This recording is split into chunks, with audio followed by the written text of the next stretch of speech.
Dans un atelier en pleine effervescence, un opérateur tente de traverser devant une pile de planches de bois sur le point d'être éjecté d'une machine.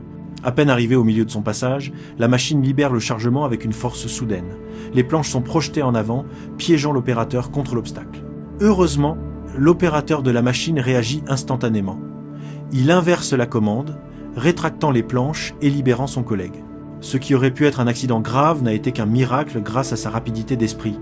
Il est vital de ne jamais croiser devant des machines actives ou des charges en mouvement. Les employés doivent utiliser les allées désignées et attendre l'arrêt complet des équipements. Les opérateurs doivent s'assurer que la zone est absolument dégagée avant toute manœuvre. À l'intérieur d'une scierie, un chariot élévateur s'approche avec une haute pile de planches. L'opérateur dépose la charge près d'un travailleur concentré sur sa tâche, à quelques pas de là. L'opération semble de routine, mais au moment où le chariot élévateur lâche sa charge, la pile bascule et glisse, percutant l'ouvrier. La situation devient critique. Des collègues se précipitent, mais la charge est trop lourde. Dans une tentative désespérée, l'un d'eux utilise une planche comme levier pour soulever une partie de la pile. Bien que ce réflexe de solidarité soit louable, il révèle le manque de préparation face à une urgence. Les matériaux empilés doivent être impérativement sécurisés avant tout déplacement. Les travailleurs ne doivent jamais rester à proximité de charges suspendues ou instables. Les conducteurs de chariots élévateurs doivent garantir la stabilité et maintenir une zone de sécurité dégagée, interdisant à quiconque de s'approcher de la cargaison. En cas d'urgence, des procédures formelles et des équipements de levage appropriés sont bien plus efficaces que l'improvisation. Dans une zone de travail très active, plusieurs employés sont à leur poste. L'un soude minutieusement une pièce métallique. À proximité, un autre ouvrier est assis sur une bouteille de gaz, la considérant comme un siège d'appoint en attendant. Soudain, sans prévenir, le cylindre se met à fuir. Le gaz sous pression s'échappe rapidement et la bouteille se met à glisser violemment sur le sol. Ce qui semblait être une pause banale se transforme instantanément en une menace grave. Les bouteilles de gaz doivent être traitées avec une extrême prudence. Il est interdit de les utiliser comme siège ou de les laisser non sécurisées.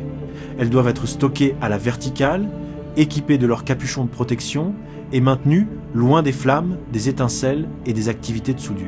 Une vérification régulière des fuites et une formation adéquate sont primordiales. Dans un entrepôt de stockage de mousse, de grands rouleaux sont soigneusement empilés. Un travailleur s'approche et, par négligence, allume l'un des rouleaux.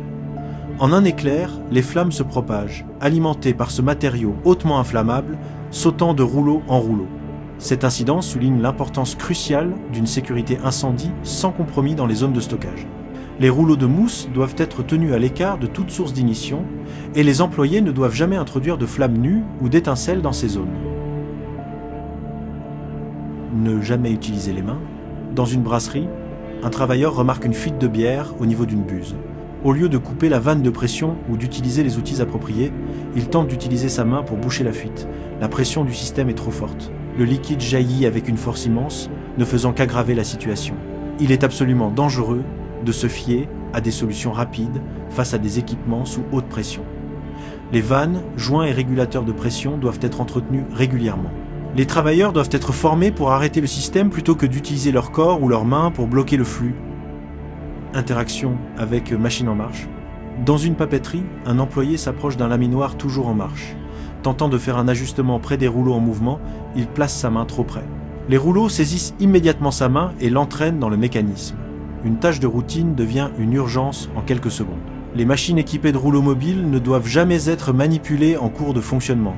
Les procédures de consignation, déconsignation, lockout, tagout, les protecteurs Carter et une formation claire sont essentiels pour éviter de tels accidents. Sur une ligne de production textile, alors que le tissu défile entre les rouleaux, un travailleur s'approche et pose sa main directement sur le matériau en mouvement pour l'ajuster. Les rouleaux tirent le tissu et en un instant, sa main est aspirée vers le mécanisme. La force de la machine rend la rétraction impossible. Les machines à rouleaux ne doivent jamais être touchées ou ajustées en mouvement. Le protocole exige l'arrêt complet de la machine. Il faut utiliser des outils de sécurité et non les mains pour guider le matériel. Conflit entre piétons et chariots élévateurs. Dans une zone de production encombrée, un chariot élévateur transporte des matériaux. Un travailleur, inconscient de son approche, tente de traverser la trajectoire. Le chariot entre en contact avec l'employé. La communication et la vigilance situationnelle sont vitales. Les chariots élévateurs doivent utiliser avertisseurs sonores, feu ou alarme. Les allées piétonnes doivent être clairement marquées et les employés formés à ne jamais traverser sans établir un contact visuel avec l'opérateur. L'exigence d'inspection. À l'intérieur d'une fonderie, une grue soulève un lourd seau rempli de métal en fusion et le positionne au-dessus d'un conteneur. Au moment où l'opérateur incline le seau pour verser le contenu, un support cède. Le métal en fusion se déverse, éclaboussant le sol. Les équipements utilisés pour manipuler le métal en fusion exigent une inspection et une maintenance régulière sans compromis. Les supports, crochets et mécanismes d'inclinaison doivent être vérifiés avant chaque levage. Le casse de la tisseuse. Dans une usine textile, une ouvrière expérimentée démarre son laminoir. Pour s'assurer que le tissu est bien aligné, elle place sa main directement sur le matériau en mouvement.